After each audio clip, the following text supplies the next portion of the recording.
이스라엘 자손들아 여호와의 말씀을 들으라. 여호와께서 이 땅 주민과 논쟁하시나니 이 땅에는 진실도 없고 인애도 없고 하나님을 아는 지식도 없고 오직 저주와 속임과 살인과 도둑질과 가는 뿐이요 포악하여 피를 피를 뒤이르리라. 그러므로 이 땅이 슬퍼하며 거기 사는 자와 들짐승과 공중에 나는 새가 다 수리잔할 것이요 바다의 고기도 없어지리라. 그러나 어떤 사람이든지 다투지 말며 생각하지도 말라. 내 백성들이 제사장과 다투는 자처럼 되었음이니라. 너는 낮에 넘어지겠고 너와 함께 있는 선지자는 밤에 넘어지리라. 내가 내 영혼을 남겨두리라. 아멘. 성경에서 여호와 하나님이 사람과 보면 논쟁하자, 쟁론하자, 엄밀히 말하면은 시비를 가려보자, 즉 재판해보자, 이런 경우가 몇 번이나 보이던가요? 그렇게 많지 않습니다. 그런데 하나님이 먼저 한번 가려보자 이랬을 때는 하나님께서 우리를 참아주시는 그 기한이 끝났다는 뜻입니다. 욥을 보시죠. 욥하고 친구들하고 한참 논쟁을 했습니다. 더 이상 논쟁을 허용하지 않을 때 하나님이 폭풍 가운데 나타나서 욥에 이릅니다. 너 허리띠 딱 묶고 두 손 허리 짚고 묻는 말에 대답해 봐 그랬습니다. 비유하자면 그 상황과 비슷합니다. 이스라엘이 하나님 앞에 죄를 많이 지었고 자기 스스로 자기 죄에 대한 합리화를 많이 늘어났습니다. 인간의 입으로는 더 이상 어떤 의미에서 이스라엘을 이길 수가 없습니다. 얼마나 죄에 대한 구실과 합리화를 잘 시켜놨든지 파고들 빈틈이 없을 정도로 죄 안 지은 것 같아요. 이스라엘이 그렇게 우상이 많은데도 이거 우상 아닌 것 같아요. 이때 하나님이 직접 나섭니다. 기회의 때가 다하였다는 것을 의미합니다. 원어가 무엇이냐를 별개로 오늘 말씀에 논쟁이라는 말은 성경에 송사, 쟁론 이렇게 번역이 되어 있습니다. 성경에 이와 비슷한 그러니까는 이 같은 말이 같은 말로 번역된 부분이 들어 있는데 그 중에 몇 개만 보면 사사기 6장 32절에 그날의 기도를 여룻바알이라 하였으니 이는 그가 바알의 단을 회파하였은즉 바알이 더불어 쟁론할 것이라 함이었더라. 자, 바알의 단을 부셔버렸습니다. 바알하고 결판을 낸 거죠. 그때 바알이 살아있다면 이 기도라고 할 일이 뭐냐? 쟁론이라는 겁니다. 쟁론이란 말이 얼마나 극단적 상황에서 쓰이는 말인지 아시겠죠? 열왕기상 3장 22절에 다른 계집은 이르되 아니라 산 것은 내 아들이요 죽은 것은 내 아들이라 하고 이 계집은 이르되 아니라 죽은 것이 네 아들이요 산 것이 네 아들이라 하며 왕 앞에서 그와 같이 쟁론하는지라. 자, 소송하러 왔죠. 그리고 서로 내가 옳고 네가 틀렸다. 거의 목숨을 걸고 싸우는 이게 쟁론입니다. 사도행전 17장 18절 어떤 에비구레오 이게 에피쿠로스 학파고 스토아 학파가 철학자들도 바울과 쟁론할세 혹은 이르되 이 말쟁이가 무슨 말 하고자 하느냐 하고 혹은 이르되 이방신들을 전하는 사람인가 보다 하니 이는 바울이 예수와 또 몸의 부활 전함을 인함이라라 그랬어요. 자, 철학자들의 깊이 있는 말다툼, 자기들의 사고와 지성과 이성적인 힘을 다하여서 끝장 토론이라고 그러죠. 한번 해보자. 이럴 때, 자, 송사, 목숨을 건 송사, 자기의 지력과 이성의 힘을 다하여서 누가 옳은지를 가려보자 할 때, 그리고 이 귀신, 신내라고 여겨지는 그 존재가 인간하고 직접 싸울 때, 이때 쟁론이라는 말을 성경에 씁니다. 그는 지금 여호와께서 송사하시는 말은 하나님이 이스라엘을 고소했다는 얘기예요. 하나님이 이스라엘을 부른 거예요. 우리 한번 논쟁, 바꾸면 쟁론이란 말이 좀 더 와닿죠. 쟁론해보자. 네가 옳은지 내가 옳은지 여기서 끝을 내보자 이 말입니다. 사람이 사람과 송사가 발생해도 그 긴장과 두려움, 근심은 이루 말할 수 없어 잠을 못 잡니다. 특히 피고의 위치에 있는 사람들은 정말 심장 떨리는 일입니다. 피가 마릅니다. 그런데 여호와 하나님이 나를 피고석에 앉히고 즉 죄인이라고 쓰여진 자리에 앉혀놓고 하나님께서 검사와 재판장을 겸하여 하시면서 지금 우리를 재판적으로 불러냈습니다. 경험해 보신 적 있습니까? 그럼 사람과의 송사는 혹시 경험해 보신 적 있습니까? 형사사건이 아니라 민사사건만 해도 굉장히 힘듭니다. 그래서 어떤 사람들이 이 재판 과정 자체가 힘드니까 아예 그냥 넘어가자 이런 경우가 있는 겁니다. 그렇게 힘든 겁니다. 여러분, 하나님의 최후 심판을 우리가 다 알고 있죠. 그 최후 심판이 앞당겼다고 생각해 보세요. 이런 경우에 하나님께서 1심 재판의 판결을 가지고 와서 지금 우리에게 선고한다고 한번 생각해 보세요. 최후 심판이 최종심이라면 1차 공판을 우리가 이 땅에 있는 동안에 어떤 사람은 죽어서 1차이자 마지막인 그 재판을 받겠지만 어떤 이는 이 땅에 있는 동안에 하나님께서 재판장으로 딱 앉으셔가지고 첫 번째 재판을 했다. 물론 이게 상상이 잘 안 되겠지만 곰곰이 생각하면 정말 무서운 장면입니다. 이스라엘이 민족적으로 하나님 앞에 1심 재판을 받는 것과 같습니다. 이제부터 하나님이 근데 이 재판 과정이 얼마나 기냐면 1장부터 거의 4장부터 거의 14장에 이르기까지 이제 반복되는 말을 많이 들으실 겁니다. 거의 매주 똑같은 말을 듣는다시피 할 것입니다. 그만큼 죄가 많아요. 그 죄에 대하여 하실 말씀이 많고 하나님의 판단이 어느 죄목 하나도 놓치지 않아요. 자, 죄가 100가지면 100가지 하나하나의 죄목을 하나님이 설명을 해주시고 거기에 대한 판결을 내주시고 그 결과를 말씀해 주신다. 그러니 여러분 10장이면 고작이죠. 얼마 안 되죠.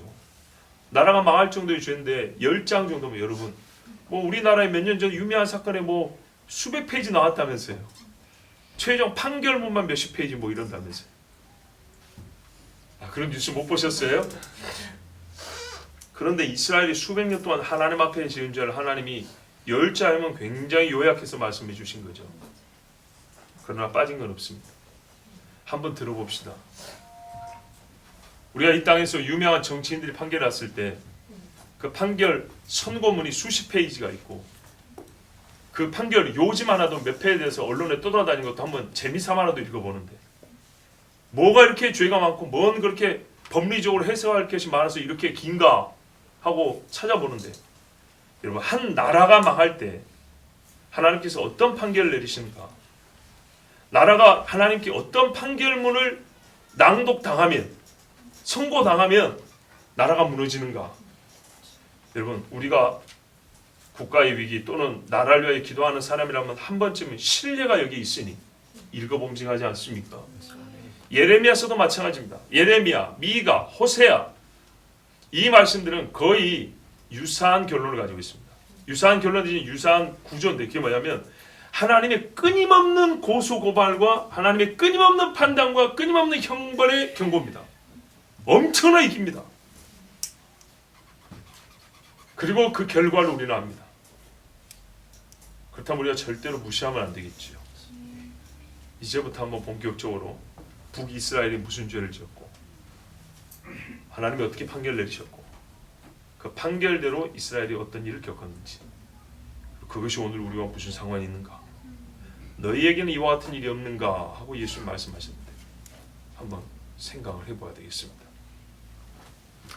자, 끝없이 죄가 끝없이 펼쳐진 땅에 계속 듣고도 회개하지 않는 자들에게 하나님 역시도 지속적으로 고소하고 고발하고 그들의 죄를 캐묻습니다. 멈추지 않으면 하나님도 멈추지 않습니다.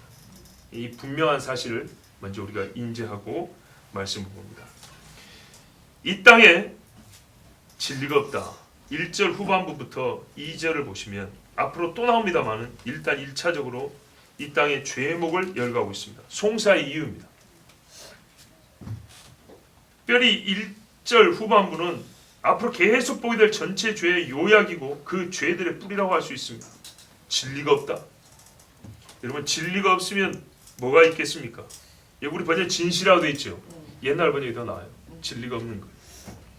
하나님이 없는 겁니다. 이내 하나님의 속성이 없습니다. 하나님을 아는 지식도 없다. 율법이 있어도 율법이 휴지 조각 취급받고 있습니다. 그리고 이 지식인의 진리는 한 문장 안에 지금 기록이 되어 있죠. 마치 지체, 한 몸의 지체와 같이 서로 분리되지 않습니다. 같이 있습니다. 하나님을 아는 지식이 있으면 그 사람은 진리를 가진 것이고, 이 진리를 가진 사람은 하나님의 속성과 함께입니다. 진리가 하나님의 성품과 따로 있는 게 아닙니다. 하나님 그 자신이 우리에게 진리로 계시가 되기 때문에 하나님의 속성이 항상 있습니다. 즉 전능하심 가운데는 아버지 되심이 함께 있습니다. 이것들은 인간의 속에 있어야 할 것들입니다. 진리, 인애, 하나님을 아는 지식, 전부 다 속에 있어야 될 것들이죠. 먼저 없어지는 것은 속의 것이 없어집니다. 우리의 믿음이 속에서부터 형성되는 것처럼 없어지는 것도 속에서 없어집니다. 다윗도 여호와의 말씀을 멸시하였으므로 바세바를 간음했습니다. 소리로, 행위로, 사상으로 존재하고 알려지고 채워져 있어야 합니다. 채워져 있어야 한다. 이 땅에 충분할 정도로 가득해야 합니다. 땅이 조금 의인화, 사람처럼 표현하면 땅이 충족할 정도로. 이 땅이 비가 어설프게 오면 조금 젖다 말아버리죠. 아니라 충분하게 흡족하게 비가 내리면 곡식이 잘 자라죠. 하나님의 진리, 인애, 여호와라는 지식이 땅이 충분하다 할 정도로 그렇게 있어야 됩니다. 여러분, 죄가 흘린 피가 땅에 가득하다 그럽니다. 그 가득함이 여호와라는 지식으로 채워져 있어야 됩니다. 그래서 이 마지막 때의 성경에 말해요. 여호와라는 지식이 물이 바다를 덮은 것 같다 그렇게 말씀하죠. 하나님의 속성과 계시의 내용들입니다. 뭐가요? 진리, 인애, 지식. 이것이 이 땅에 사람의 사상에, 언어에, 행위로 땅을 채우고 있어야 됩니다. 근데 이게 어떻게 됐다고요? 없어졌대요. 부족한 정도 아니고 사라져 없어졌습니다. 악인이 처체 횡행하니 의인이 없다 그랬습니다. 대신에 뭐가 있습니까? 이것들이 없을 때 발생하고 대체하여 땅을 채우는 것들이 있습니다. 저주, 속임, 거짓말입니다. 살인, 도둑질, 가늠, 포악하여 피가 피를 뒤이음이라. 진리와 인애와 하나님을 아는 지식이 없는 것과 동시적으로 발생하는 것들입니다. 시차가 사실상 없습니다. 그리고 절대적인 인과관계에 있습니다. 없어지면 생기고 생기면 없어집니다. 세상에 이처럼 인과관계가 정말 결부되어 있는 것도 그렇게 많지 않습니다. 진리가 없어지면 반드시 거짓말이 있습니다. 첫 번째 인간이 지은 죄에서 이거는 명백히 밝혀진 사실입니다. 피가 피해를 잇는다. 저도 좋아하는 표현입니다. 피가 피를 뒤집는다. 근데 본래대로 말하면 이런 뜻입니다. 피가 서로 부딪힌다는 뜻입니다. 피끼리 부딪힌다예요. 여러분, 이것은 뭘 묘사하는 거죠? 경계가 사라졌다는 말입니다. 어떤 경우에 내 피와 네 피가 서로 부딪힙니까? 종이 다를 때. 예? 종이 다를 때. 종이 달라요? 그게 아니고 내 피하고 네 피가 언제 부딪히냐고요? 싸울 때죠. 그죠? 이 주먹에 묻은 피는 네 피요. 네 주먹에 묻은 피는 내 피요. 내 칼에 묻은 피는 네 창자에서 나온 피요. 그죠? 앞에 나왔잖아요. 저주와 거짓말과 살인과 도둑질과 간음이 터져나오고 피가 피에 부딪힌다. 이런 일들로 말하면 피가 피에 부딪힌다. 자, 내 부인의 경계를 넘어서서 남의 남편의 여인에게 가면 피가 피를 부딪히게 되는 겁니다. 내 금고에서 손을 떼고 남의 금고에 손을 댈 때 피가 섞이게 되는 것입니다. 내 땅에서 만져고 사는데 남의 땅 차지했다고 총 들고 들어가면 내 피와 네 피가 섞이게 되는 겁니다. 피끼리 부딪힙니다. 튀깁니다. 일이 이스라엘에 가득하다. 여러분, 그러므로요, 쓰레기를 치우기 전에 거짓말을 치워야 됩니다. 요즘에 잘하는 말들, 우리가 정치인들이 쓰는 이 정치적 수사, 그러니까는 그럴듯한 말들, 뭘 바꾸겠습니다, 뭘 개혁하겠습니다, 환경을 개선해야 되고 뭐 우리 서로 관계를 회복하기 위해서 또는 뭐 지역사회 발전을 위해서 뭐 또 인권 향상을 위해서 뭐 이런 류의 말들 보다 거짓말을 없애고 도둑질을 벌하고 간음을 그치라. 이런 죄들 앞에서 무슨 의학용어나 심리학 전문용어는 무용지물, 아무짝에 쓸모없습니다. 그냥 간단한 겁니다. 거짓말하지 마 이러면 되는 겁니다. 뭐 거짓말하는 자의 심리를 볼 때 이거 100마디 하는 것보다 거짓말하지 마 한마디가 앞서야 되는 겁니다. 그건 죄다 이렇게 말해야죠. 호세아서에 보면 특히 하나님의 심판을 선고하는 성경에 보면요, 절대적 이원론이 아주 두드러집니다. 애매한 혼합이 없습니다. 우애가 없어요. 꽝꽝 부딪혀버립니다. 기독교인들은 이런 생각이 있어야 돼요. 이런 뭐랄까요? 신앙관이 있어야 돼요. 싸우자는 게 아니에요. 죄에 대하여는 성경에서 우애도 없고 용납도 없어요. 봐주는 게 없어요. 죄 들고 지옥 갈랍니까? 아닙니다. 성경에서는 죄와 죄인에 대해서는 정확히 정면 충돌하고 깨버립니다. 근데 그게 사는 길입니다. 내가 주님 앞에 깨질 때 사는다. 이 땅이 깨져야죠. 핏물이 쏙 빠져나올 수 있도록 계곡이 만들어져야죠. 세상을 판단하는 성경의 언어 앞에 교육받은 위선자는 설 자리가 없습니다. 그럴싸한 언어들 아니요. 성경이 얼마나 담백하고 명료하고 그래서 강한지 모릅니다. 살인하지 말라, 간음하지 말라, 거짓 증거하지 말라, 내 이웃을 탐내지 말라. 정말 얼마나 멋집니까? 예? 얼마나 힘이 있습니까? 이 죄들로 말미암아 결과를 보세요. 땅이 메마른다 그랬어요. 우리 번역 땅이 슬퍼한다 그랬죠. 예, 맞아요. 땅이 애곡한대요. 땅이 애곡합니다. 근데 우리가 다 땅 위에 삽니다. 그러면 땅 위에 사는 것들이 힘을 발하고 제대로 자라고 복됨을 누릴 수 있을까요? 없지요. 가인이 아벨 한 사람 피를 흘려도 가인이 밟는 땅들마다 아니지. 그 전에 뭐죠? 아담이 선악과 따먹은 그 죄로 온 땅이 생물학적 의미가 아니라 하나님과 영적 관계에서 저주를 받아 가시와 엉겅퀴를 낸다 그랬어요. 뿌리지도 않았는데 가라지가 난다 그랬어요.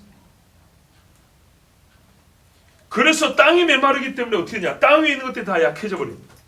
사람들이 약해지고요, 들짐승과 하늘의 새와 바다의 물고기들도 없어진다 했습니다. 사람이 약해진다는 것, 요즘에 우리가 이제 이 안구 건강을 위해서 여러 가지 여러분들이 많이 수술도 하셨어요. 오해하지 마세요. 또 하필 우리 이야기를 해가지고 또 뭐 상처받지 마세요. 그런 의미가 아니에요. 여러분 많이 들어보셨을 거예요. 몽골 사람들의 시력은 5.0에서 7.0까지 나온다 그럽니다. 왜 그러죠? 그러죠. 제가 지금 말씀드리는 게 딴 게 아닙니다. 하나님께서 인간에 주신 신체 능력이 사실 우리가 지금 누리며 사는 것보다 훨씬 좋다는 겁니다. 원래는. 그죠? 훨씬 좋은 능력, 아주 강한 힘을 갖고 있어요. 갈렙도 85세 칼을 들고 헤브론을 치러 올라왔어요. 산인데. 산성을 치러 왔어요. 거인족이 있다고 그랬는데. 여호수아가 110세까지 지휘를 했어요. 그죠? 모세가 120세에 저기 느보산에 올라갔죠. 느보산? 그 아로 죽은 데인가? 하여튼 뭡니까? 모압 이게 산 위에 올라가지 않았습니까? 봐보세요. 원래 우리가 하나님께 받은 몸의 기능은 지금보다 훨씬 좋습니다. 900년, 1000년씩 살 수 있습니다. 근데 갈수록 약해졌습니다. 그런데 그 중에 사람이 사는 환경과 조건에 따라 어느 지역 사람들은 호흡 기능이 보통 다른 민족들보다 조금 나은 사람도 있고, 시력 능력이, 이 눈의 능력이 다른 나라들보다 더 나은 사람도 있고, 어떤 사람들은 생리적인 힘이 더 나은 데가 있어요. 들어보셨죠? 네팔인가 파키스탄인가 어딘가는 90세 할머니가 생리를 한다고. 지금도. 이게 성경적입니다. 사라가 90세에 아들 낳았다. 지금도 됩니다. 지금도. 그러니까 어떤 부분에 있어서 하나님 말씀대로 신체 유지를 하면 본래 그런 기능과 힘이 있기 때문에 그게 유지되는 겁니다. 자, 그런데 뒤에요. 이런 죄를 지으면 그 결과 땅이 애곡하고 땅이 말라버려요. 그래서 그 위에 있는 모든 것들이 약해져요. 첫째로 인간이 약해져요. 사람이 못 먹어서도 약해지고 환경이 여러분 피비린내가 계속 나는데서 코가 피비린내만 계속 난다고 생각해 보세요. 코의 기능이 정상적일 수 있을까요? 불가능합니다. 술을 안 마셔도 여러분 알코올 냄새가 진도 안 돼서 10년 일을 했다고 생각해 보세요. 이 사람 코의 기능을 검사를 해보면은 맑은 공기를 쐬는 사람하고 같을까요? 분명히 떨어져 있을 겁니다. 그렇습니다. 우리가 죄를 지면 땅이 말라붙고요. 거기에 사는 사람들이 여러 가지 측면에서 약해집니다. 지력도 떨어지고요. 치매도 빨리 옵니다. 손의 힘도 빨리 떨어집니다. 요즘에 참 안타까운 게 있어요. 젊은 애들이 그 달려다니는 그 판자떼기 있잖아요. 그렇죠. 네, 일부러 그걸 안 부른 거예요. 그 판자떼기에 올라가가지고 쉥쉥 달리는데 사고 나서 빨리 가시는 분들도 많고, 여러분 젊을 때 다리 운동 안 하고 뭐 합니까? 세상에 큰일 났어요. 큰일 났어. 10대 20대 때 여기 조금 가는데도 안 걸어가는 게 그거 어떻게 하자는 거예요 도대체? 약해집니다. 들짐승과 하늘에서 바다의 물고기, 하늘, 땅, 바다 어떤 것도 복이 되지 않고 하나님이 죄라고 판단한 결과로서 다 벌을 받습니다. 때 죽음을 당합니다. 애굽에서도 첫 번째 하나님의 말씀 안 듣게 됐어요. 물이 피가 되어버렸습니다. 핏물 속에서 생물 살 수 있나요? 아니요. 담수와 염수가 바뀐 데서는 혹 사는 수가 있어도 핏물로 바뀌면 못 삽니다. 자, 이렇게 시작을 하면 앞으로는 어떤 일들이 일어날지 우리가 짐작할 수 있습니다. 애굽의 물이 피로 바뀔 때부터 지혜로운 사람은 이 끝이 어디로 갈지 알 수 있습니다. 아직은 끝은 아닙니다. 이 정도는 육체에 고통을 주는 정도입니다. 그렇죠? 생존 환경이 파괴되고 약해지고 또한 그 결과 우리에게 굶주림이 온다는 겁니다. 그러나 이것은 시작에 불과합니다. 또 보십시오. 이 악한 사람들이 이런 결과를 야기한 것은 도덕이 무너졌기 때문인데, 즉 도덕적 오염 때문인데, 즉 그러니까 우리가 밖에 버리는 쓰레기가 많아서 아니라 속에서 내놓는 쓰레기가 많아서 이렇게 된 것이기 때문에 아까 말씀드린 피가 피에 부딪히는 이 일을 막으려면 우리가 그럴싸한 위선적인 용어를 쓸 게 아니고 정확하게 죄를 지목하여 이름을 붙이고 그것을 금하여야 합니다. 그런데 이 일을 행하는 사람들이 누구냐? 하나님께서 그들이 누구냐? 이렇게 묻지는 않지만은 해석을 해보면 이렇게 땅을 메마르게 하고 스스로 명을 제충하는 사람들, 자기 죄악의 열매를 스스로 먹는 사람들의 성질, 그 사람들의 속을 하나님이 공개를 해줍니다. 즉 죄인이 누군지를 가르쳐주는 거죠. 4절 보십시오. 참으로 각 사람이 서로 다투지 말게 하고 각 사람이 서로 꾸짖지 말게 하라. 내 백성이 마치 제사장들에게 맞서는 사람들과 같다 그랬습니다. 자, 서로 탓하지 말랍니다. 왜요? 다 똑같으니까. 그러니까는요, 죄인이 누군지 여러 질로 구분할 필요가 없어요. 다 하나인데 어떤 류의 사람이었더니 제사장과 다투는 사람과 같다 그랬습니다. 이 말이 무슨 말일까요? 제사장과 다투는 사람과 같은 그런 내적인 모습을 갖고 사는 사람들이기 때문에 이런 사람들에게서는 진리도 없고 여호와는 지식도 없고 인애도 없고 그래서 이 땅에는 저주와 피 흘림이 가득하다 그랬어요. 이런 사람들은 제사장과 다툰다 그랬는데 이 제사장과 다툰다는 게 뭐지 하면 제사장하고 진짜 말 그대로 싸운다는 건데요. 성경은 우리에게 쉬운 신뢰를 가르쳐 줍니다. 잘 아시는 분 있죠? 그렇죠. 고라 뿐인가요? 고라와 그 일당이라 그러죠. 아비람, 다단을 비롯하여 고라 일당입니다. 고라 일당이 뭐 했습니까? 어떤 의미에서 그 행위가 반역이죠? 제사장직을 달라 그랬어요. 누구든지 사모하여 주님 나를 써주십시오 이럴 수 있잖아요. 그런 의미가 아닙니다. 뭐라 그랬어요? 아론아 모세야 너희가 분수에 지나치다 이랬어요. 즉 자기들이 스스로 높여서 제사장 일을 하고 있는 것처럼 그렇게 말을 했어요. 그랬는데 보십시오. 이 말에 얼마나 사람들이 설득이 잘 됐는지 약 250명의 지도자급 인사들이 고라와 함께 했습니다. 모세만 몰랐지 까보니까 250명 정도의 지도자들이 고라하고 같이 깃발 들고 서 있는 거예요. 어마어마한 거죠. 근데 하나님 앞에서 모세와 아론에게 하는 말이 우리도 제사장 될 수 있는데 너희들이 스스로 높여서 잘난 체하고 제사장 됐다고 그랬어요. 왜 그런 말 했냐? 고라가 큰 집이라고요. 아론 집이 작은 집이고 고라네 집이 큰 집이에요.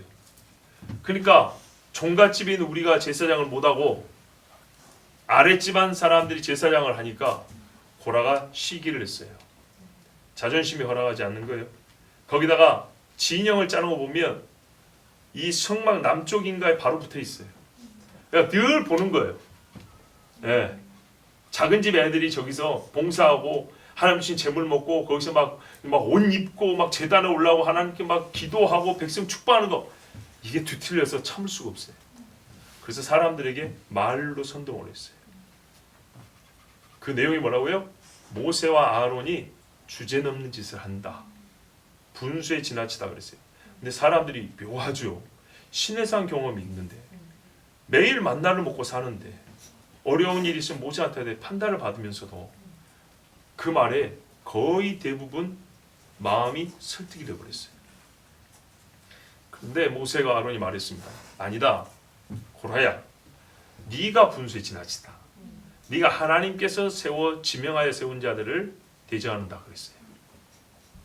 근데 고라가 거기서 물러났으면 좋은데 그렇지 않았죠.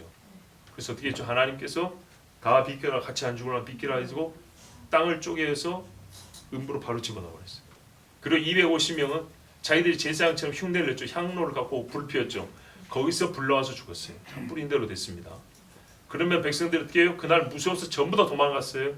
근데 뒷날 아침에 모세와 아론을 돌로 쳐 죽인다고 그 엄청난 사람들이 몰려들었어요. 자, 얼마나 깊이 마음을 빼앗겼는가 봐보세요. 고라가 뭘 줬습니까?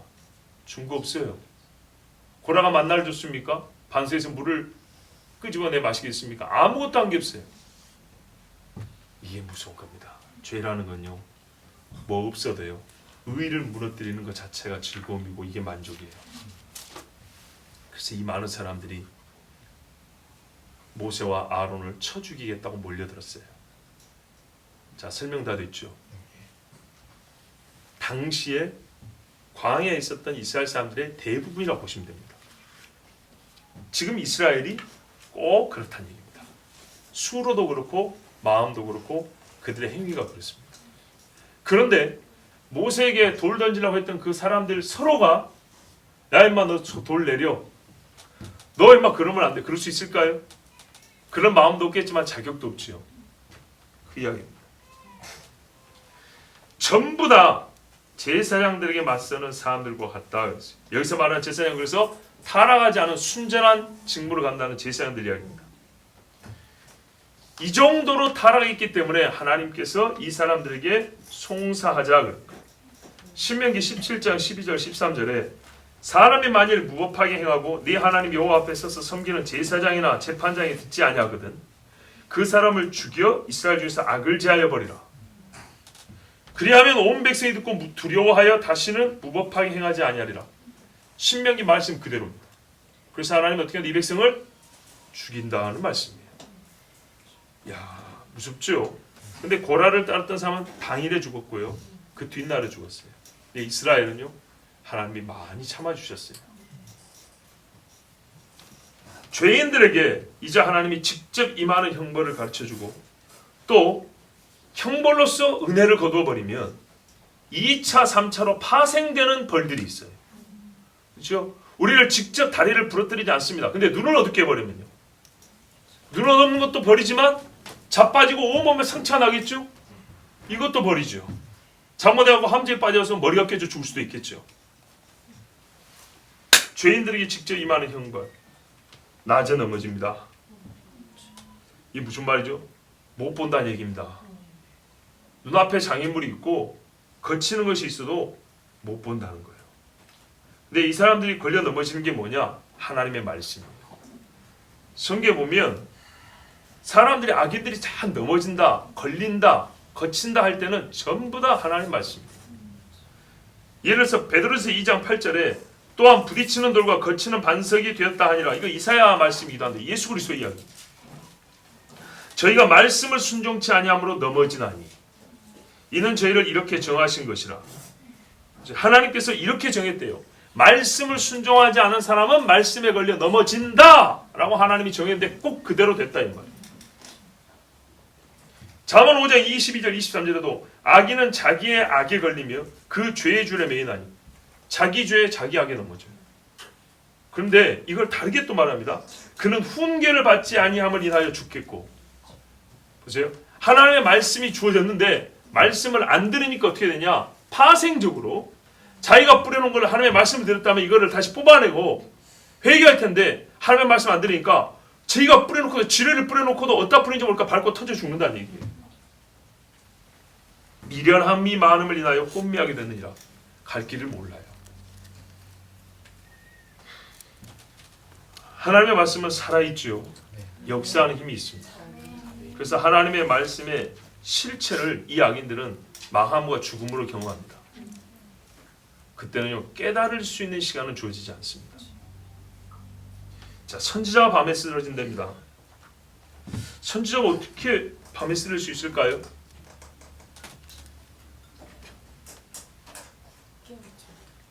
일차적으로 선지자가 밤에 다닌다는 얘기입니다. 그래서 밤이 뭘 의미하는지는 아시죠? 해가 진 후를 떠올려도 괜찮지만 니고데모가 밤에 왔더라. 가룟 유다가 나가니 곧 밤이러라. 그런 것처럼 흑암입니다. 영적 흑암입니다. 말로는 선지하지만 그 속에 어둠이 가득한 상태입니다. 혼미한 영이 덮고 있습니다. 그가 왜요? 너와 함께 밤에 넘어진다니까. 보세요. 너와 다니잖아요. 발람이 왜 모압 왕 발람과 함께 있습니까? 같은 놈들 아닙니까? 그죠? 거짓 선지자들이 아합 앞에 와가지고 막 큰 소리 외칩니다. 같이 있죠. 같은 무리의 사람들입니다. 가룟 유다하고 대제사장하고 다를 게 뭡니까? 너와 함께하니 밤에 다니는 겁니다. 선지자가. 피가 피를 부딪히려는 사람들이 주로 밤에 이 작업을 하죠. 그 옆에 선지자가 있습니다. 여호와의 이름으로 축복하노라. 나쁜 일인데도요. 하나님의 종이라 자칭하지만 어둠의 친구들을 사귀어서 죄인의 길을 걷는 자들이 되어버렸습니다. 잠언 4장 19절에 악인의 길은 어둠 같아서 그가 거쳐 넘어져도 그것이 무엇인지 깨닫지 못하느니라. 보세요. 아까 낮에 넘어진다 그랬죠. 넘어지 깨닫지를 못해요. 악인의 길은 흑암과 같았어. 무엇에 걸려 넘어지는지 알지 못하느니라. 여러분, 악의 세계에서만 있었기 때문에 악을 저지르는 사람은 악을 저지하는 세계의 힘을 모릅니다. 즉 의의 세계를 모릅니다.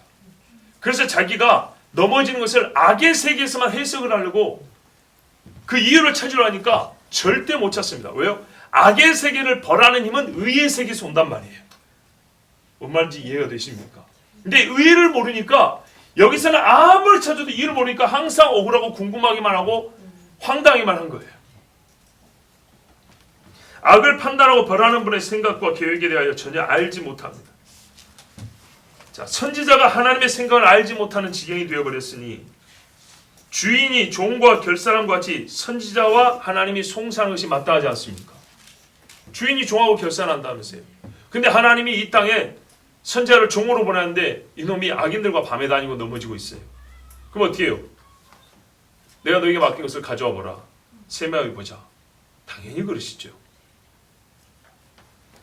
발람도 그의 행위에 대하여 책임을 졌고 저기 북쪽의 여로보암에게 찾아왔던 유다에서 온 선지자도 한 번 실수와 불순종으로 사자에 찢겨 죽임을 당했습니다. 하물며 그럴진데 여호와의 소송 상대인 악인의 변호자가 되고 친구가 된 선지자, 그 사람이 아무 일 없이 밤길을 다닐 수 있겠습니까? 제가 아까 누구를 말한지 아시죠? 여로보암이 나라 쪽에 가서 금수한지 세웠단 말이에요. 이때 남유다에서 하나님이 선지자를 보냈어요. 여로보암에게 저주하라고. 나중에 요시아라는 왕이 와서 나 없애버릴 거라고. 근데 너는 그거 말하고 올 때 인사도 하지 말고 어디 가서 먹지도 말고 바로 오라 그랬어요. 다른 길로 바로 오라 그랬어요. 근데 이 선지자가 그렇게 오다가 이스라엘의 어떤 노인 선지자가 가서 테스트를 해봤죠. 하나님이 나한테 다시 계시를 주셨는데 너 우리 집 와서 먹고 가란다. 그래서 그 집에서 밥 한 끼 먹고 왔죠. 그때 뭐라 그랬을까? 노인 선지자가 너가 왜 하나님 말씀 안 듣냐. 그래서 사자가 찢어 죽여버렸잖아요. 그 이야기입니다. 그 귀한 일을 하고도 딱 한 번 밥 한 끼 잘못 먹은 것 때문에 사자가 찢어 죽여버렸어요. 하물며 그렇다면 밤에 악인들과 피가 서로 부딪히는 일에 공모를 하고 거기에 여호와의 이름으로 축복하는 선지자라면 어떻게 하나님이 내버려 두겠냐고요. 그 사람의 밤길을 안전하게 지켜주시겠냐고요.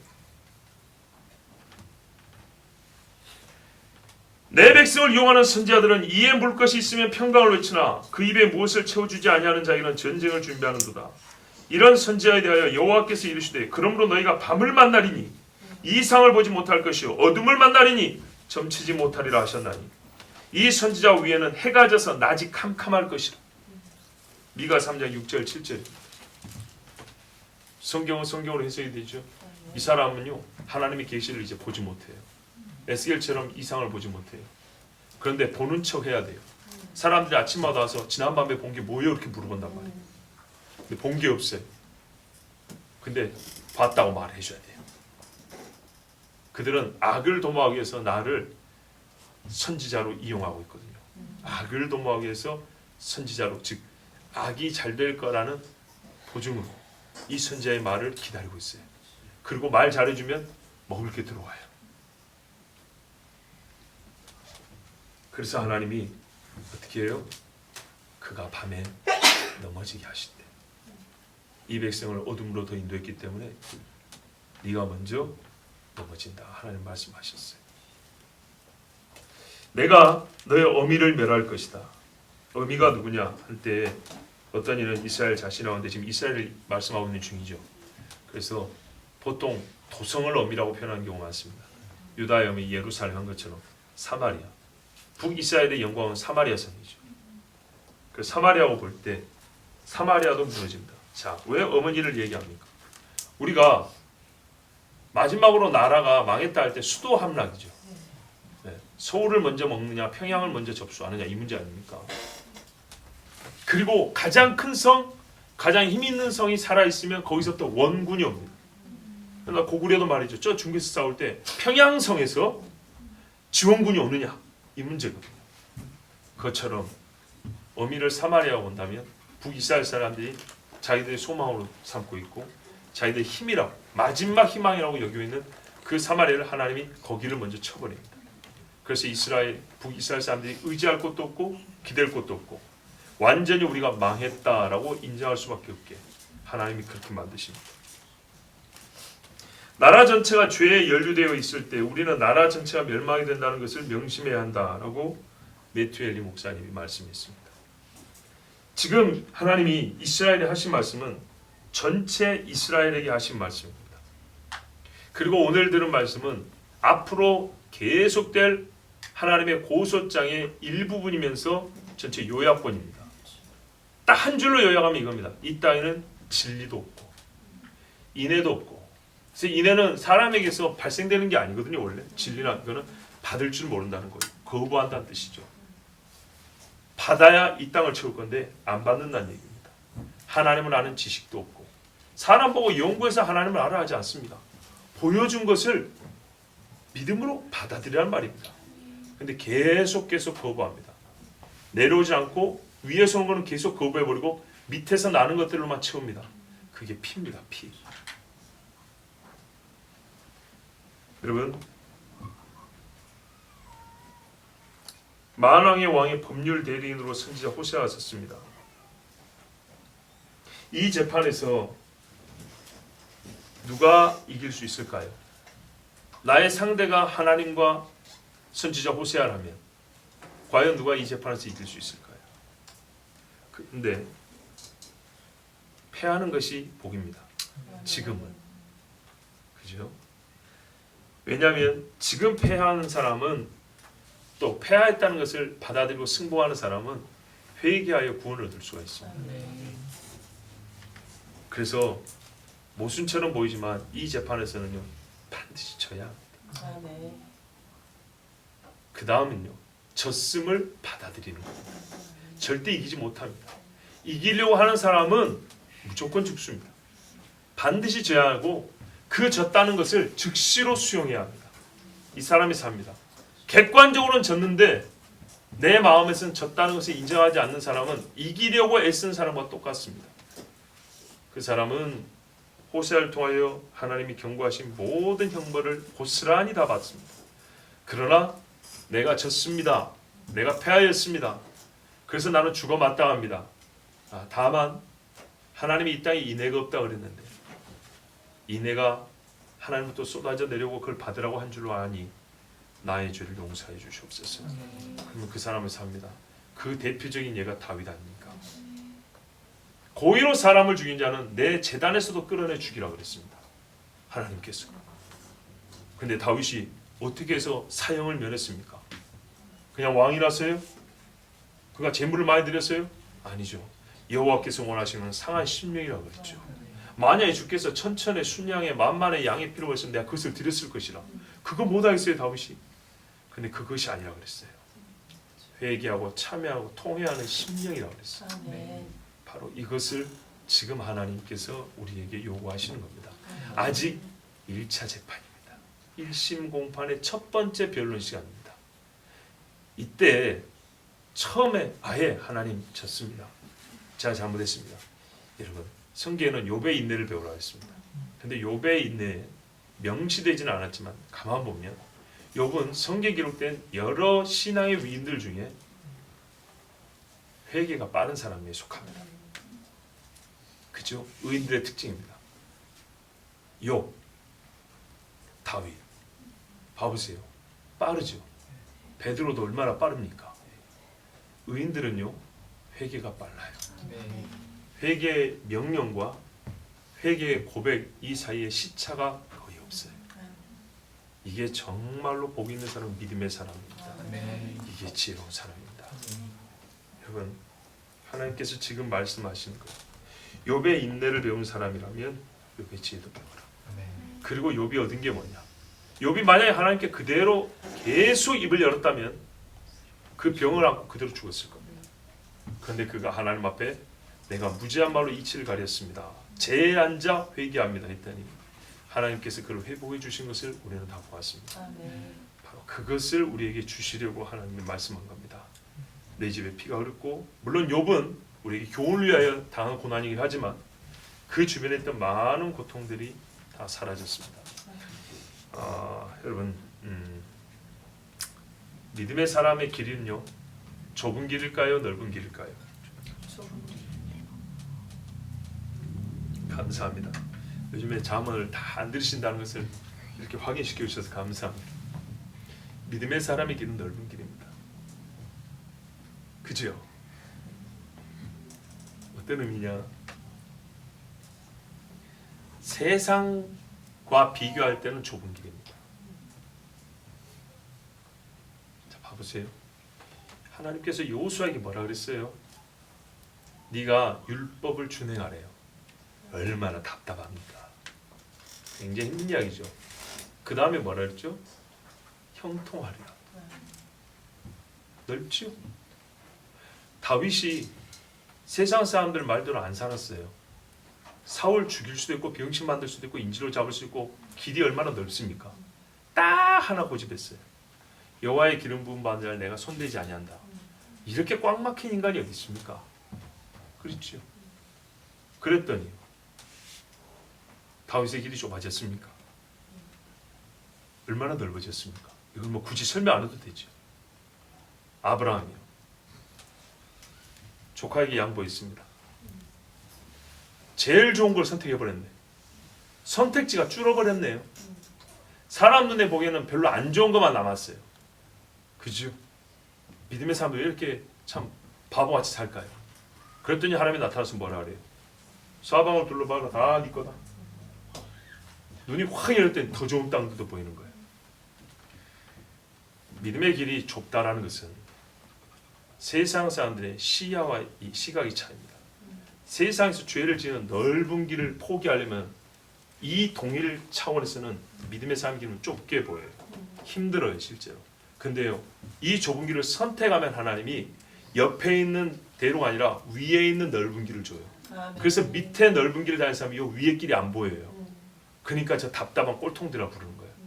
근데 막상 이 넓은 길을 거부하고 이 세상에서 좁은 길을 선택한 사람은 하늘에서 내려주시는 이 세상 사람은 알지도 못하고 볼 수도 없는 넓은 길이 펼쳐져 있어요. 형통한 길이 있다고요. 모세가 좁게 살았습니까? 얼마나 자유롭게 살았는데요. 다니엘이 채식만 먹으니까 좁게 살았나요? 그건 사람의 식생활을 기준으로 볼 때 그 시대 사람들의 먹는 식도를 기준으로 볼 때는 좁은 거죠. 그런데요 다니엘은요 먹고 싶은 거 먹고 안 먹고 싶은 거 안 먹어도 되면서도 훨씬 건강하게 살았어요. 뭔 뜻인지 아시겠죠? 하나님께서 분명히 그랬어요. 형통하리라 어디를 가든지 함께하리라.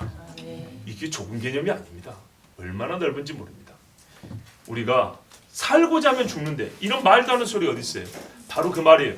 좁은 길을 가라. 세상이 주지 못하는 넓은 길을 주리라. 거친 길을 가라. 세상이 알지도 못하고 보지도 못하는 내가 평탄한 길을 주리라. 이게 성경의 약속이에요. 그런데 이것을 못 보는 것이, 못 보게 하는 것이 마귀가 하는 겁니다. 미혹하여 뺏어 눈을 어둡게 하여. 고작 그러니까 선지자가 밤에 같이 다니는 거예요. 이 넓은 길. 밤에는 잠만 자나? 즐겨야지. 얼마나 넓은 길. 스스로 개척하여 만들어야 넓은 길들. 다 많은 것입니다. 그러나 여러분 하나님께서는요 이 넓은 길을 버리고 좁은 길을 택하라고 합니다. 그리하면 딱 그렇게 했을 때야 보이는 고차원의 넓은 길, 하늘에서 내려주는 넓은 길을 우리에게 주신다는 약속입니다. 그것을 이스라엘이 지금 들었어야 되는데 안타깝게도 이스라엘은 호세아 예언이 다 끝날 때까지 듣지 않았습니다. 남유다는 그것을 보면서도 깨닫지 못했습니다. 지금 언니가 그렇게 하나님 앞에 벌 받는 보고도 깨닫지 못하고 예레미야의 눈물을 쭉쭉 쥐어 짜냈습니다. 여러분 우리는 그러지 맙시다.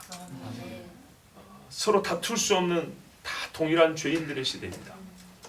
그렇다면 우리가 먼저 하나님 잘못했습니다라고 무릎 꿇는 막 이 재판을 빨리 끝내는 하나님 앞에 패함을 원하여 내가 졌습니다라고 고백하여 주님이 주시는 평탄한 길을 얻는 우리 모두가 되기를 바랍니다. 기도하겠습니다.